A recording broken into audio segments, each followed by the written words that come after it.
7 principes pour gérer les situations stressantes.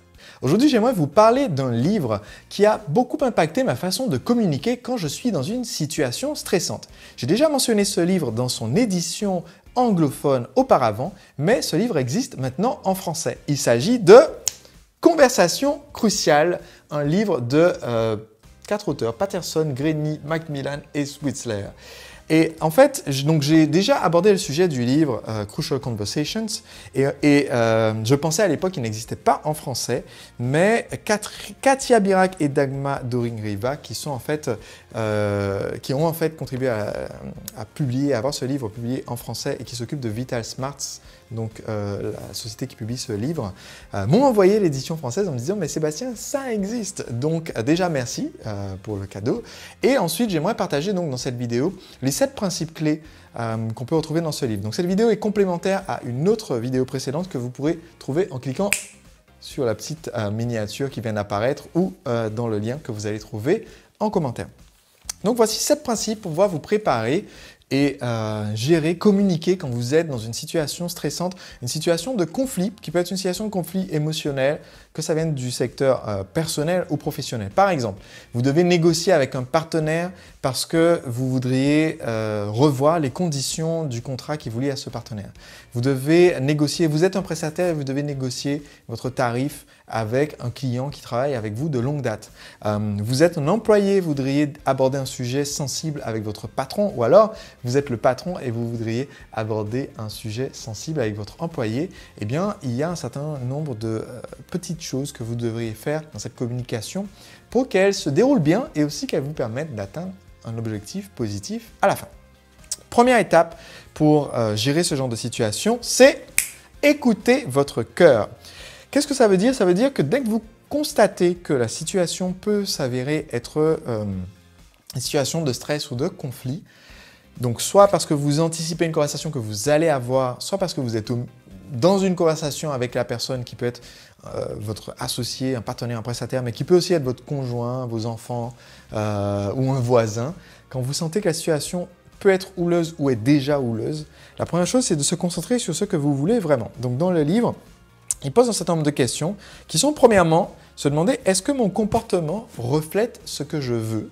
Donc déjà, est-ce que j'agis comme je veux agir dans l'issue positive de cette conversation?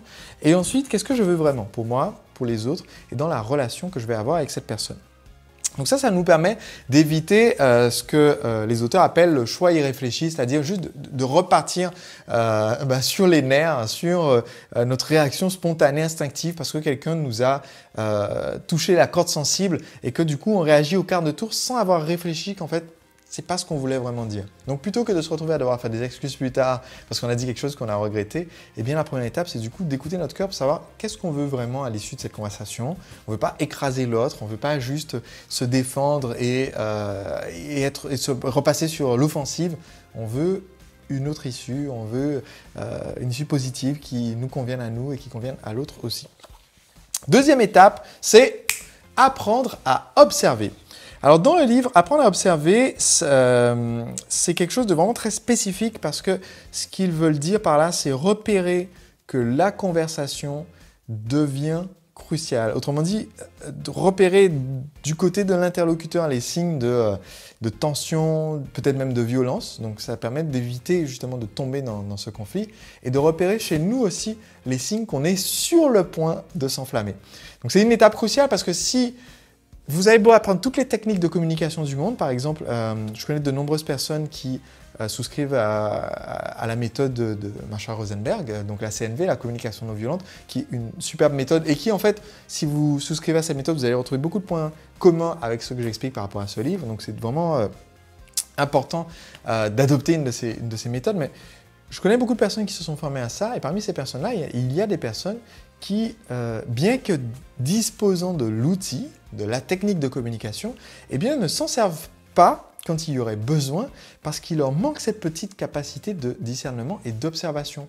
Autrement dit, ils savent parler chacal ou parler girafe, comme explique la CNV, mais en fait, ils ne se rendent pas compte quand ils sont en train de parler chacal et ils ne se rendent pas compte quand la conversation est en train de dégénérer.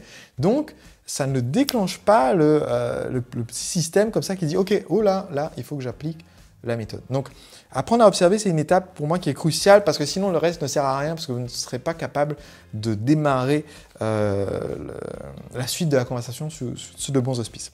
L'étape suivante, c'est de créer la sécurité. Donc, vous savez ce que vous voulez, vous avez cette capacité d'observation. Maintenant, il faut créer un environnement qui permet d'avoir cette conversation ouverte et qui permette à l'autre personne de justement ne pas tout de suite se sentir attaqué. Donc pour ça, les auteurs se demandent en fait, premièrement, est-ce que mes interlocuteurs sentent que je les respecte? Et deuxièmement, quels gestes je peux faire pour rétablir la sécurité? Si vous vous posez dans toute conversation un peu comme un médiateur, c'est-à-dire que même dans la conversation, vous êtes une partie prenante de la conversation.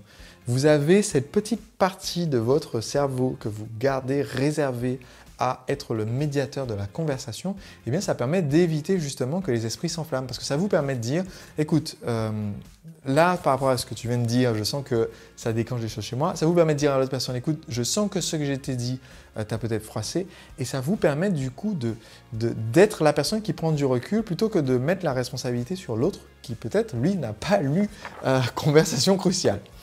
L'étape suivante, une fois que vous avez créé cet environnement de sécurité où on peut discuter en toute transparence sans se sentir agressé et où on revient à la sécurité quand on se sent agressé, eh bien c'est de maîtriser vos histoires. Alors maîtriser vos histoires, ça veut dire apprendre à distinguer les faits des histoires. Dans mon autre vidéo que je vous recommande vivement d'aller voir en complément à celle que je fais aujourd'hui, je vous explique justement que dans la conversation, il y a un certain nombre d'étapes et que la première étape, c'est de poser les faits. Mais la plupart des gens ne sont pas capables de poser les faits correctement. C'est-à-dire que vous allez vous rendre compte quand vous allez avoir beaucoup de clients, quand vous allez gérer le service après-vente par exemple, vous allez vous rendre compte que les gens mélangent les faits avec leur ressenti. Ils vont dire voilà, j'ai reçu des tonnes d'emails. Bon, ils ont reçu 2 emails en réponse à des emails qu'eux ont envoyés. Mais ils vont dire j'ai reçu des tonnes d'emails. Ils vont dire ah non mais on me harcèle de coups de fil. Je ne sais pas par exemple les gens qui si vous avez reçu un jour un coup de fil par exemple qui vendent des volets roulants etc. C'est des gens qui font appel beaucoup au démarchage téléphonique. Eh bien si vous recevez 2 coups de fil comme ça dans le mois, démarchage téléphonique pour un truc qui ne vous intéresse pas, par exemple chez moi, mon volet roulant marche très très bien, eh bien, vous allez avoir l'impression qu'on vous harcèle tous les jours.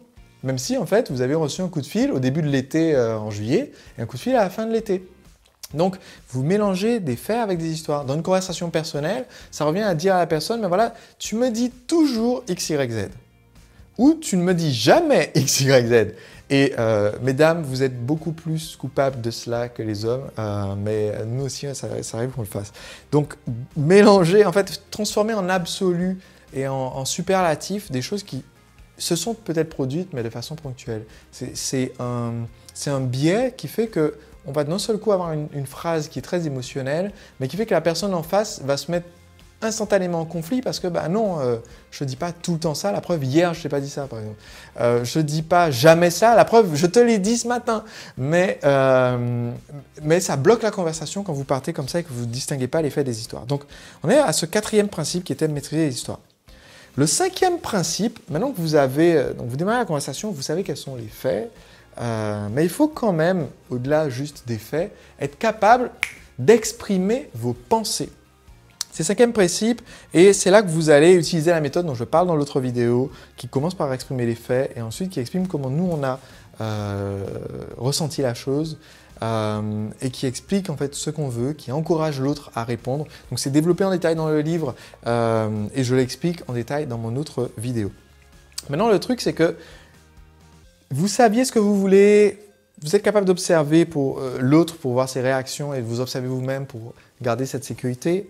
Vous êtes capable de faire la part des choses et d'exprimer les faits concrets et ensuite d'exprimer ce que vous avez ressenti et ce que vous voulez. Bon, à un moment donné, le livre s'intitule « Conversation cruciale ». Il ne s'intitule pas « Monologue crucial ». Donc, à un moment donné de cette conversation, même si vous étiez dans une situation de stress, le fait d'avoir posé un petit peu les choses, d'avoir calmé les choses, vous a permis de vous exprimer. Mais il est essentiel aussi de permettre à l'autre de s'exprimer. C'est pour ça que le 6e principe, c'est de découvrir les pensées des autres. Donc c'est là que vous êtes capable de, les auteurs donnent un ensemble de techniques, donc demander, Ensuite, une fois que la personne vous a répondu, vous allez refléter et paraphraser, c'est-à-dire montrer que vous avez compris en restituant à l'autre les idées de façon à valider que vous les avez comprises et pas à nouveau interpréter à travers votre propre filtre. Et ça permet d'éviter justement qu'il y ait des malentendus dans la conversation. Donc maintenant, on arrive au bout de la 6e étape, on a enfin une vraie conversation avec notre interlocuteur. Et du coup, vous allez constater que le stress disparaît parce que quand vous préparez un peu la conversation en acquérant cette méthode, vous allez voir que maintenant, vous êtes capable d'avoir des conversations où il y a énormément d'enjeux, mais d'avoir quasiment zéro stress pendant la conversation. Limite, vous avez plus d'appréhension avant d'avoir commencé à la préparer. Une fois que vous commencez à préparer, le stress s'en va. Et une fois que vous êtes dans la conversation, le stress n'est plus là. Parce que maintenant, vous êtes juste concentré sur créer un espace de sécurité. Maintenant, il ne reste plus qu'une chose à faire qui est importante. C'est le 7e principe, et c'est le plus important, mais on ne peut pas y arriver sans avoir posé les 6 premiers. Le 7e principe, c'est de passer à l'action. Et passer à l'action, ça veut dire tout simplement que vous devez amener cette conversation vers une issue positive. Mais comme vous avez du coup dans la conversation posé ce que vous vouliez et écouté ce que l'autre personne veut, ça vous permet maintenant de résoudre le problème avec un petit peu en ayant la tête froide et sans répondre, réagir à chaud. Et donc c'est une méthode de communication qui vous sera hyper importante dans votre vie professionnelle et personnelle. C'est pourquoi je suis tellement content quand je peux recommander un livre en français parce que souvent mes lectures, je lis des livres en langue étrangère, donc soit en anglais, je vais recommander un livre en portugais, mais voilà, maintenant c'est l'occasion pour moi de recommander un livre qui est en français, qui peut complètement bouleverser comment vous gérez les situations avec vos clients, vos fournisseurs, vos prestataires, aussi votre femme ou votre mari, aussi vos enfants ou vos parents, vos frères et sœurs, bref, c'est un livre que je recommande vivement et dont je vous mettrai le lien ci-dessous.